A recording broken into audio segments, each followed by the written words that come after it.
Com oração. Senhor nosso Deus e Pai, queremos apresentar-nos diante de Ti, pedindo com que a Tua bênção, como sempre dependemos dela, venha nos acompanhar no trajeto desta aula. Ajuda-nos em tudo. Ó Deus, abre a mente e os corações dos alunos na recepção, no recebimento desta palavra, desta matéria, que tem sido, ó Deus, diferente, interessante, desafiante e nova para o conhecimento de todos. Espírito Santo nos orienta, nos guia. Espírito Santo nos fala e nos ministra. Obrigado, Deus, pelo privilégio de estarmos te servindo. E obrigado pela vida e pela saúde, por estarmos de pé na tua presença. Se é comigo, dá-me a graça que eu necessito para, com graça, com dependência de ti, transmitir a tua palavra. Muito obrigado. Os alunos que não puderam ou não puderem estar hoje, possas tu dar vitória a eles nos problemas, nas dificuldades, nas situações que se apresentaram que impediram de estarem aqui hoje. Muito obrigado. Que a tua bênção seja sobre todos os alunos e suas respectivas famílias. Oramos agradecidos no maravilhoso e poderoso nome de Jesus Cristo. Amém e amém. Bom, hoje é a nossa sexta e última aula desta matéria de Geografia Bíblica. Essa é a turma do curso básico em Teologia, turma das terças-feiras. Hoje é terça-feira, dia 6 de fevereiro de 2024. Meus irmãos, deixa eu dar uns rápidos avisos antes de nós entrarmos na aula. Na próxima semana, não sei quantos de vocês ouviram o áudio que nós deixamos no dia de ontem. Ouviram um áudio de 2 minutos e alguma coisa? Isso. Nós, por uma questão de precaução, decidimos não manter a aula da semana que vem, porque a nossa Corte de Imigração vai tomar tempo. Está marcada para começar às 5 horas da tarde, mas já fomos orientados pelo nosso paralegal que pode demorar mais de 2 horas e meia, 2 horas e 45. Isso pode comprometer o nosso tempo de chegada aqui para darmos aula para vocês. Então, para não correr esse risco, decidimos então não manter a aula, simplesmente por causa do tempo que vai tomar essa corte, que é a última, né? E segundo o nosso paralegal, para a glória do Senhor, assim cremos, ele também crê, vamos já sair lá com o nosso documento, tá? Carecemos muito das suas orações. Vai ser a nossa última corte de imigração e estaremos ali recebendo a nossa documentação final de legalização. E a minha oração é que você seja o próximo da lista. Eu tenho certeza, né, que alguns aqui com quem estou falando, o Senhor já está preparando meios, criando situações, e você vai estar na lista em nome de Jesus.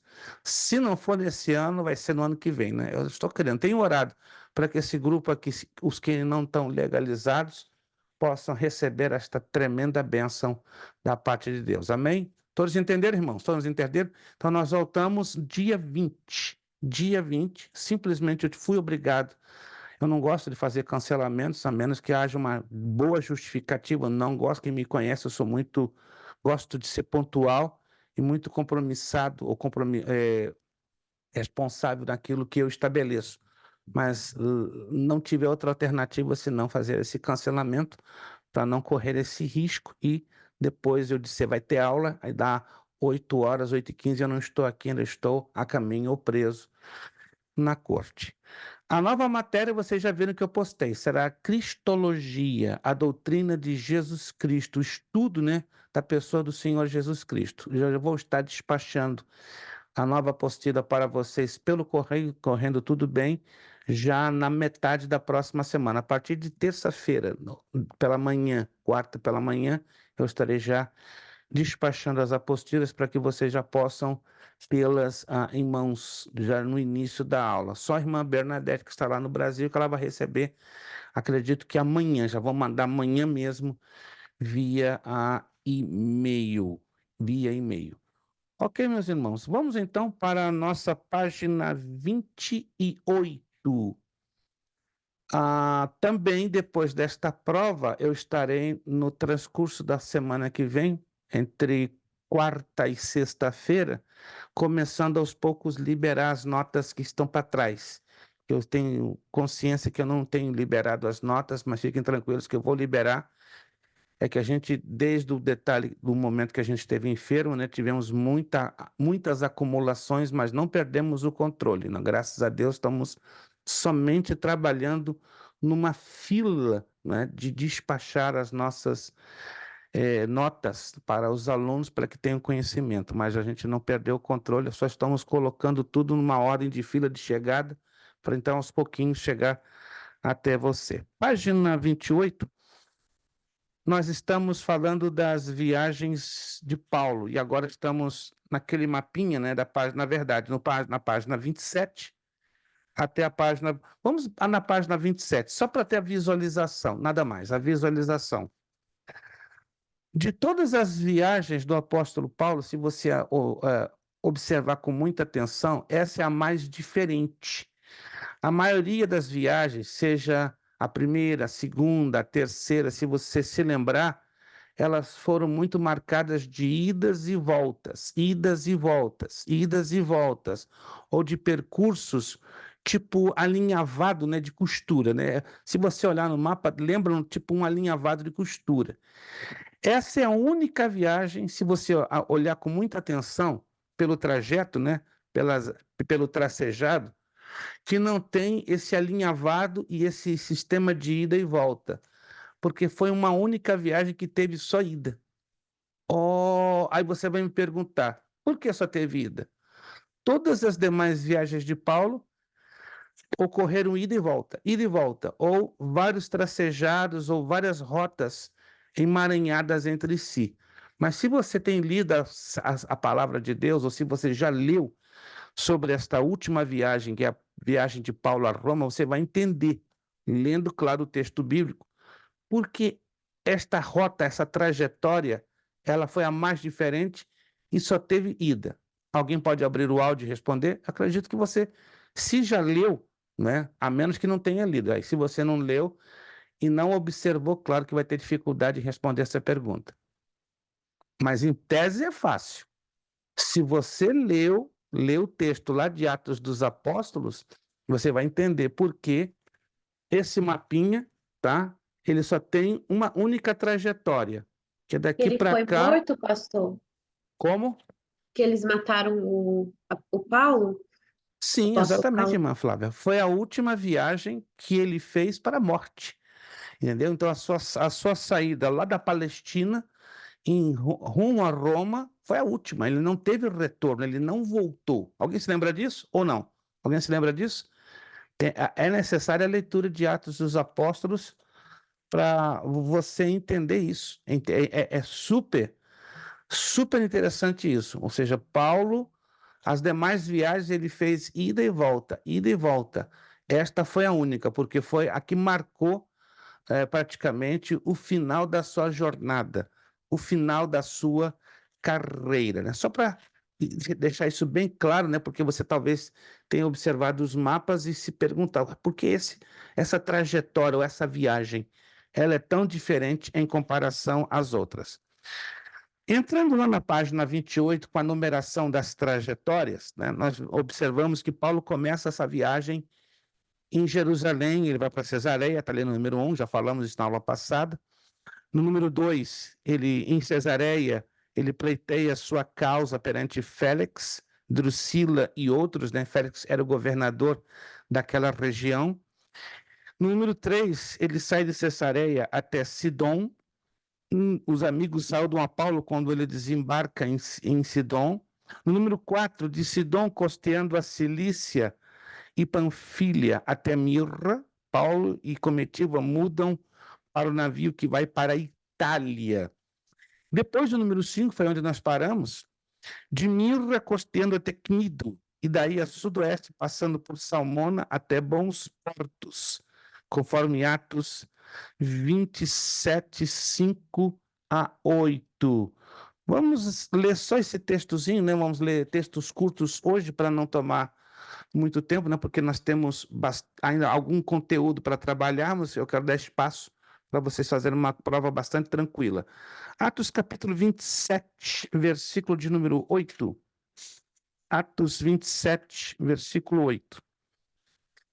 Vou aguardar que vocês cheguem lá em Atos, capítulo 27, versículo 8. É importante deixar claro, né, que esta viagem, esta última viagem de Paulo, ela está detalhadamente registrada entre os capítulos 23 e 28 de Atos dos Apóstolos, né? Aqui mesmo na página 28, como você está vendo, nós damos a numeração da trajetória e os textos. Aí você vai descobrir que estes textos estão abrangendo do capítulo 23 ao capítulo 28. Então, Atos 27, 8 diz assim: E costeando dificilmente chegamos a um lugar chamado Bons Portos, perto do qual estava a cidade de Laceia.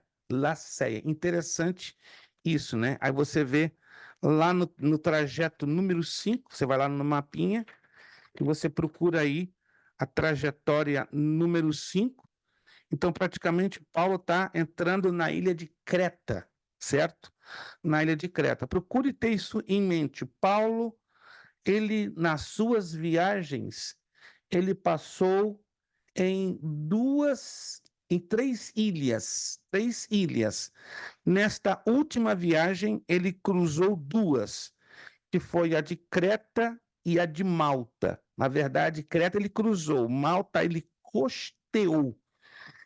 Passou próximo a Chipre, mas não entrou em Chipre, mas Creta ele cruzou, certo? Ele cruzou, pelo menos na cidade de Bons Portos, e dali se deslocou no meião do mar Mediterrâneo, que é chamado de Mar Grande. Procure não se esquecer disso, irmãos. Na Bíblia, nunca, jamais, em nenhum momento vamos encontrar ou ler a expressão mar Mediterrâneo. Procure não se esquecer disso, é importante. Na Bíblia, sempre você vai encontrar a expressão mar grande, mar grande, mar grande. Nunca.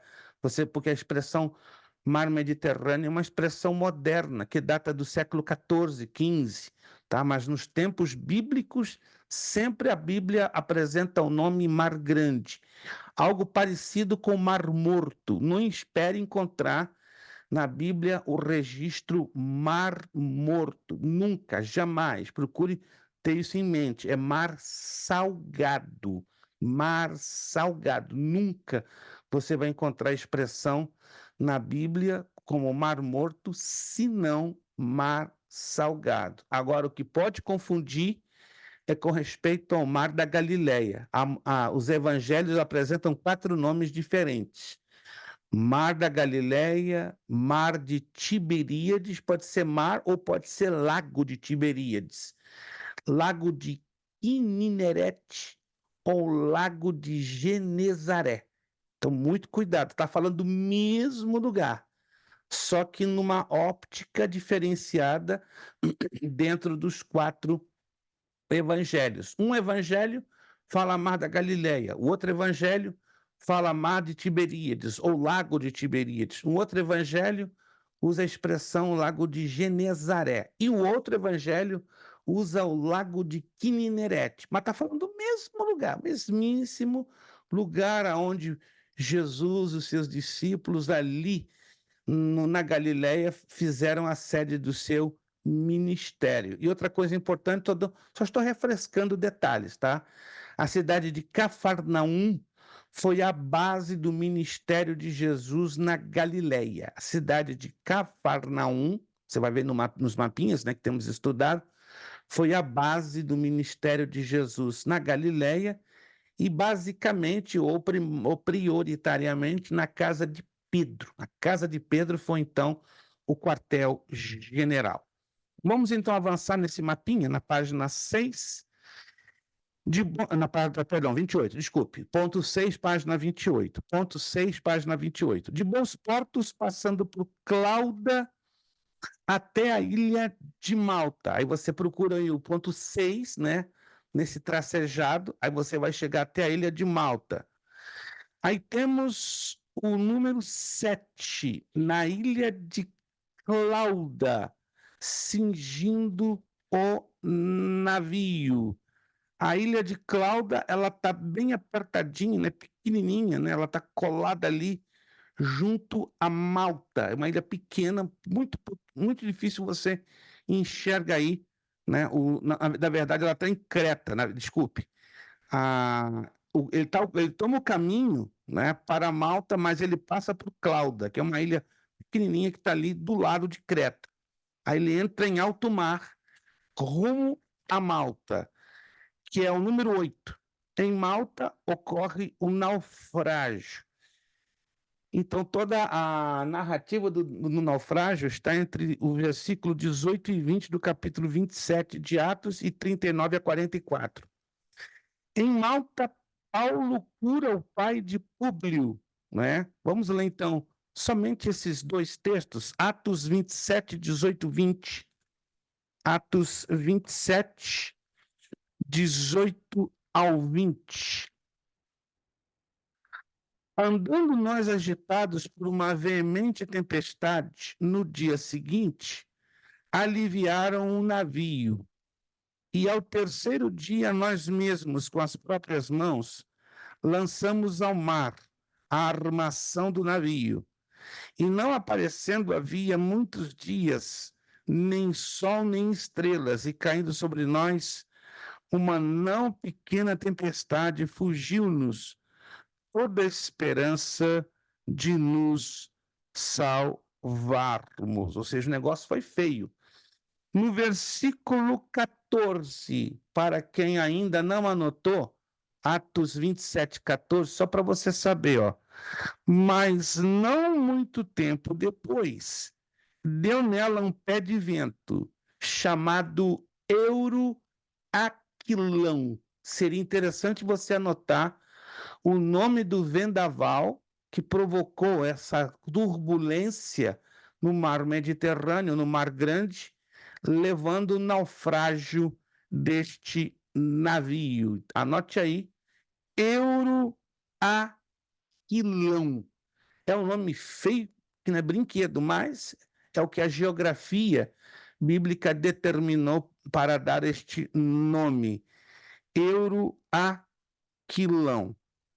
Vamos a Atos 28, versos 7 e 8. Agora nós saltamos para Atos 28, 7 e 8. E ali próximo daquele mesmo lugar, havia umas herdades que pertenciam ao principal da ilha, por nome de Públio, o qual nos recebeu e hospedou benignamente por 3 dias.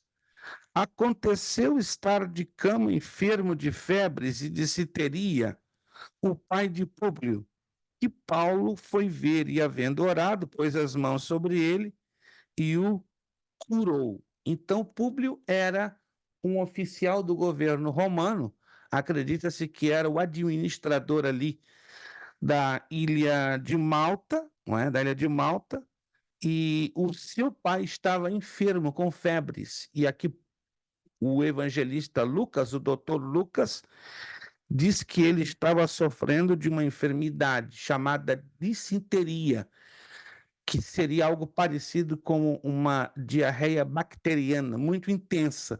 Tá? Ele estava com febres e estava bem complicado, né? E geralmente as pessoas naquela época morriam facilmente com esse tipo de mal, né? Como nos dias de hoje, que temos medicamentos caseiros ou até mesmo medicamentos de venda livre que você vai na farmácia e compra e resolve. Mas naquela época não. A pessoa que sofria deste mal, além das febres, tinha uma perda muito grande de líquido, né? Perdia muito líquido, sofria de uma intensa desidratação e poderia facilmente morrer entre 7 a 10 dias, que é algo bem diferente em comparação aos dias de hoje. Vamos lá. No ponto 9, Paulo vai de Malta a Siracusa, ou seja, Paulo está subindo em direção à Itália, em direção a Roma. Só que agora ele sai da ilha de Malta e vai para uma ilha chamada Sicília, que está bem ali no pé sul, no extremo sul da Itália. Atos 28, 12. Atos 28, 12. E chegando a Siracusa, ficamos ali 3 dias. É um lugar muito lindo, um dos lugares mais lindos que eu já conheci na Europa. Pensa em águas azuis, azuis claras, clarinhas, e você vê o seu pé lá no fundo. Lindo, lindo, lindo. Não tem descrição. É uma coisa assim. Se alguns de vocês, permitindo Deus, no ano que vem, quando nós façamos essa nossa caravana entre Itália e Grécia, vocês vão comprovar que é algo assim, não dá vontade nem de ir embora. Cai naquela água e fica ali quieto. E as águas são mornas, muito mornas. Mornas, são em torno de 28, 29, 30 graus centígrados no verão. É muito bonito aquela região, né? Agora imagine, né? Você passando por tudo aqui, por todas essas partes e imaginando que o apóstolo Paulo esteve fazendo todo esse trajeto rumo a Roma, ou seja, para o seu momento final, que foi a sua morte. Número 10. De Siracusa, ele vai a 2 regiões, ou a 2 cidades, a Régio e Puteoli, né, que está lá em Atos 28, 13 e 14. Você vê ali no número 10, ele já avança, ele está costeando a Sicília, até chegar agora a Puteoli já está dentro da Itália, então ele já está muito próximo de chegar a Roma. Atos 28, 13 e 14 está escrito: donde indo costeando, viemos a Régio, soprando um dia depois um vento do sul, chegamos a um segundo dia a Puteoli, pode ser Puteoli ou Poteoli, onde, achando alguns irmãos, nos rogaram que por 7 dias ficássemos com ele. Então foi uma viagem muito diferente essa, né? Essa quarta viagem missionária. Paulo foi parando em vários recantos, dando assistência a vários irmãos em Cristo. Paulo tinha um relacionamento fantástico, uma quantidade enorme de pessoas, né? Algumas ele já conhecia, outras elas apenas conheciam o Paulo de nome, mas veja o nível de relacionamento que Paulo teve com essa grande massa de pessoas. Paulo, então, ficou 7 dias em Puteoli antes de desembarcar e chegar de forma definitiva em Roma. Número 11. De Puteoli, através da praça de Apio e 3 vendas até Roma. Atos 28, 15 e 16. Lemos o 15 e 16. E de lá, ouvindo os irmãos, novas de nós nos serão ao encontro à praça de Apio e as 3 vendas, e Paulo, vendo-os, deu graças a Deus e tomou ânimo. 16.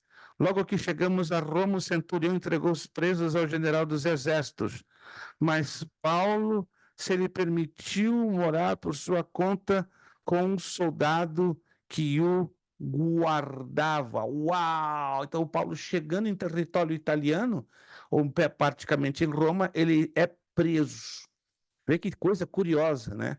Ele já fez essa viagem consciente de que o seu fim seria ali. Se você não se lembra, no capítulo 21 de Atos dos Apóstolos, no versículo 4, Deus usa um profeta para usar um simbolismo, né, um chamado ato profético de amarrar as mãos e os pés com uma prenda de roupa, uma peça de roupa, dizendo que aquele que fosse o dono daquela peça de Roma passaria por uma prisão, né? Então, alguém se lembra o nome desse profeta que profetizou a prisão de Paulo? Ágabo. Ágabo. Ágabo, Ágabo. Olha o eco, olha o eco. Ágabo, Ágabo, Ágabo. O pessoal não está deixando para trás, está todo mundo afiado. Parabéns aos que responderam, profeta Ágabo. Estão lendo bem o livro de Atos dos Apóstolos. Então, Paulo faz essa viagem consciente do seu destino final, né? E aí chega ali no versículo 16, no capítulo 8, né? O soldado romano já o aguardava para prendê-lo, mas ele mora, não é, numa casa interessante, alugada. Interessante. Vamos lá. Versículo 12, aliás, ponto 12, desculpe, ponto 12 para fechar o mapinha da página 28. As cidades da Ásia, indicada por estrelas, representam as sedes das 7 igrejas da Ásia, das quais João fala no livro do Apocalipse, capítulo 2 e 3. Então, neste mapinha aqui, ó, nesse mapinha aqui, aqui está a Ásia Menor, e aqui você vai encontrar as cidades que estão marcadas por estrelas. Observe com muita atenção, essas cidades marcadas por estrelas falam das igrejas da Ásia Menor, para as quais Jesus Cristo se apresentou ao apóstolo João, e João foi ordenado a remeter a cada uma destas igrejas as conhecidas 7 cartas das igrejas do Apocalipse. Perfeito. Vamos então agora passar para a página 30, acidentes geográficos das terras bíblicas. É uma quantidade tremenda de acidentes geográficos. Eu só vou fazer menção, não vou ler isso aqui porque é muito grande. Olha só. Primeiro, as planícies. Eu já expliquei a vocês que os acidentes geográficos têm esse nome para dizer pontos de identificação na geografia. Começamos pelas planícies. Aí temos a planície do Acre ou do Aco, planície de Saron, planície da Filistia Marítima, planície de Cefelá, Jezreel ou Esdraelon. Essas são as principais planícies. Vamos colocar aqui no nosso mapinha. Nós temos aqui um mapinha já com a relação dessas planícies. Deixa eu ver aqui. Isto. Todos estão enxergando o PowerPoint? Todos estão enxergando o slide? Sim, todos estão enxergando? Maravilha. Vamos lá. Deixa eu voltar aqui.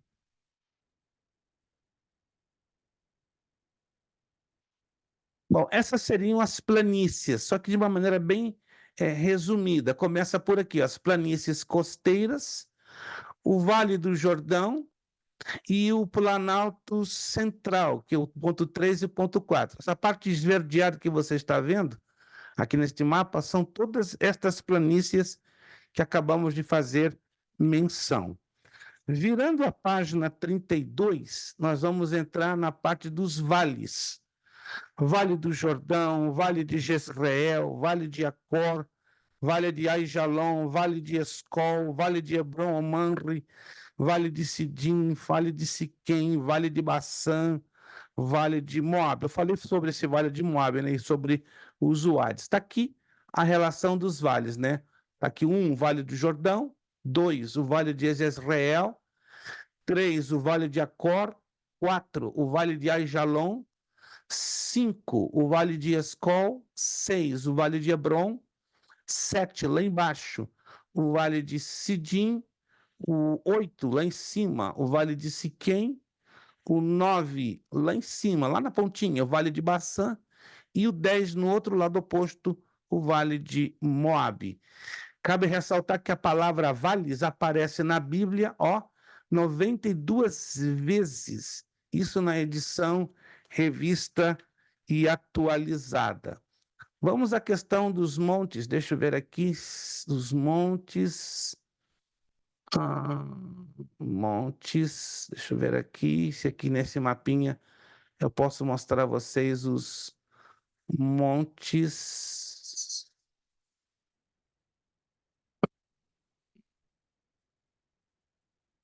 Depois, com o tempo, vocês podem dar uma olhadinha nesse material, que é um material muito rico.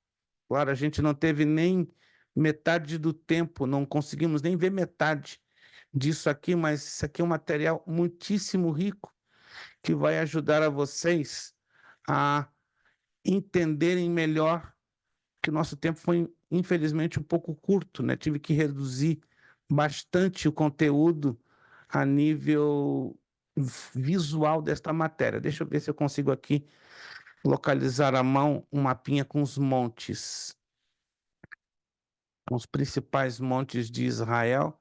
Aqui temos as 10 principais cidades da Palestina, mas eu quero levar vocês aos montes. Não estou conseguindo chegar até eles. Ok. Aqui temos, ok. As planícies, vales. Ok. Eles estão aqui, mas é muita coisa, muita coisa, muita coisa. Então, Bom, eu não vou também detalhar sobre os montes, mas veja aqui na página 34 a quantidade dos montes, na página 34. Eu vou voltar depois aqui. Na página 34 nós temos, olha, o Monte Abarim, o Ararat, o Bazã, o Carmelo, o Ebol, o Gerezim, o Giboa, o Hermon. São muitos, de tudo na geografia bíblica que você pode observar, o mais numeroso, a quantidade mais farta são os montes, são em torno de 21 aqui relacionados. Agora preste bastante atenção, bastante atenção, bastante atenção aqui, ó, nessa página 39. Aí você vai ver todos esses montes, né? Por exemplo, vamos começar vindo lá de cima do norte. Vamos todos entrar nesse mapinha aqui, ó, por favor. Os montes da Bíblia. Começando lá de cima, no número 11. O Monte Líbano. Todos estão enxergando ali o Monte Líbano? Lá em cima. Isso, é o Monte Líbano. Do lado, você vê o Monte Hermon. Alguém se lembra algum fato bíblico ligado ao Monte Hermon? Monte Hermon. Alguém está se lembrando de algum fato bíblico? A A nascente do Angelina Rio tá... Jordão. A nascente do Rio Jordão. Parabéns, a nascente do Rio Jordão. Agora vamos descendo, né? Vamos descendo. Aí temos o Monte Baçã, depois o Monte das Bem-aventuranças.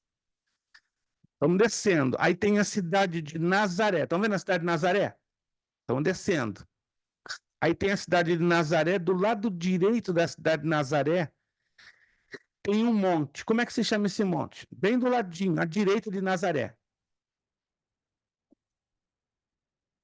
Se não abrir o áudio, fica difícil, não vou ouvir. Tabor?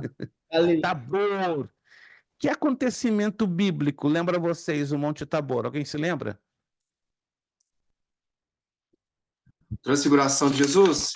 Isto, excelente, a transfiguração do Senhor Jesus aos seus 3 discípulos, Pedro, Tiago e João.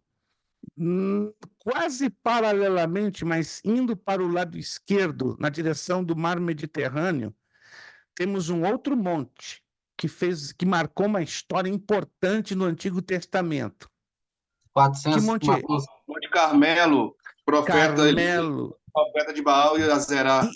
Isso, foi um local aonde o profeta Elias desafiou os profetas de Baal e de Acera. Agora vamos descendo. Temos aqui, ó, Monte Gilboa, Monte Ebal, Monte Gerezim.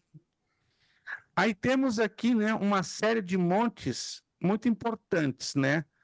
Começando pelo Monte das Oliveiras. Qual a importância na Bíblia deste monte? Você pode citar 2 fatos. Crucificação de Jesus. Sermão do Monte? O Sermão do Monte, perfeito. Que mais? É o lugar de onde ascendeu Jesus aos céus e para onde ele voltará para resgatar a nação de Israel, de acordo com Zacarias capítulo 14. Depois, abaixo do Monte das Oliveiras, temos o Monte Moriá. Que importância na Bíblia tem o Monte Moriá? Onde Abraão ia levar Isaac para ser sacrificado. Está cortando com força, evangelista Alexandro. O evangelista Alexandre pegou um culto abençoado esse domingo e não disse: eu vou cortar na terça-feira, ninguém vai me segurar, ó. Facão novo, né? Graças. Parabéns. Meu Deus, foi o local aonde Abraão foi sacrificar seu filho Isaac. Depois temos o Monte Sião. Que importância na Bíblia temos do Monte Sião? Está ligado com vários personagens, mas de todos, está ligado com um que ele ganha vamos dizer assim, um protagonismo de grandíssima importância nas páginas do Antigo Testamento, ligado com o Monte Sião. Quem seria esse personagem? Jacó? Não. o rei Davi.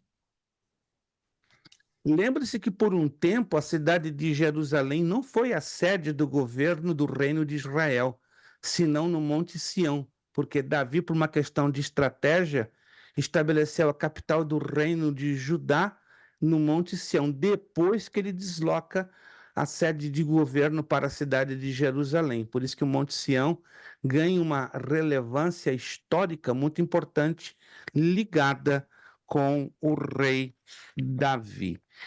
Perfeito, irmãos. Ficou de boa a questão Pastor, Sim, por favor.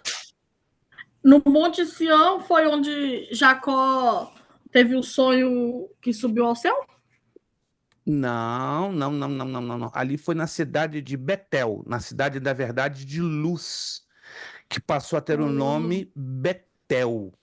Às vezes nós confundimos, é um pouco natural a gente confundir montes com cidades, vales, né? Mas é importante dizer que Jacó estava cruzando uma cidade por nome de Luz, L-U-Z. Aí ele chegou lá, colocou uma pedra como travesseiro, Val de estava Jaboque, né? cansado. Isso, no Val de Jaboque. Ele foi dormir, aí teve um sonho da escada. Depois do sonho, ele acorda e diz que eu não sabia que esse lugar era terrível, que Deus está aqui. Aí ele muda o nome, não é, daquela localidade de Luz, pega uma botija de azeite e joga sobre aquela pedra e chama aquela localidade de Betel, que no hebraico quer dizer casa de Deus, ou seja, não tem nenhuma conexão com Jacó, o Monte Sião. O Monte Sião diretamente tem uma conexão direta com o rei Davi. Betel também não quer dizer casa de pau, não? Casa de Deus. Casa do pão é Betlehem. Betlehem. Betlehem é casa do pão, ou Belém. Aí a casa Belém, do pão. Perdão, eu confundi. Porque Bet em hebraico quer dizer casa. Se você quiser anotar Bet, B-E-T-H. B-E-T-H, Bet em hebraico é casa. Aí vem os cognativos, os sufixos, né? El, Deus. Betel, casa de Deus. Betlehem, Lechem, em hebraico quer dizer pão. Então, casa do pão. E assim por diante. Meus irmãos, eu acredito que fechamos a matéria de geografia bíblica, esgotamos, né? E eu creio que já podemos passar para a prova, sem nenhuma dificuldade. Isso. Vou dar 5 minutinhos. Vamos fazer o seguinte: 5 minutinhos de um rápido intervalo para você ir ao banheiro, esticar as pernas, preparar aí um café bem turbinado, né? Para espantar o sono. Vamos dar 5 minutinhos, só 5 minutinhos. Não desligue a conexão. Você pode apagar o seu vídeo, você pode apagar o seu áudio, mas não desligue a conexão. Voltamos em 5 minutos. São 9h04. Voltamos 9h04, 5, 9h09. 9h09, 9h10, nós voltamos, tá? 5 minutinhos apenas, só para dar esse tempo de você respirar e aí nós já voltamos. 9h09, 9h10. Pode manter a conexão ligada, porém pode fechar se quiser o seu áudio e o seu vídeo.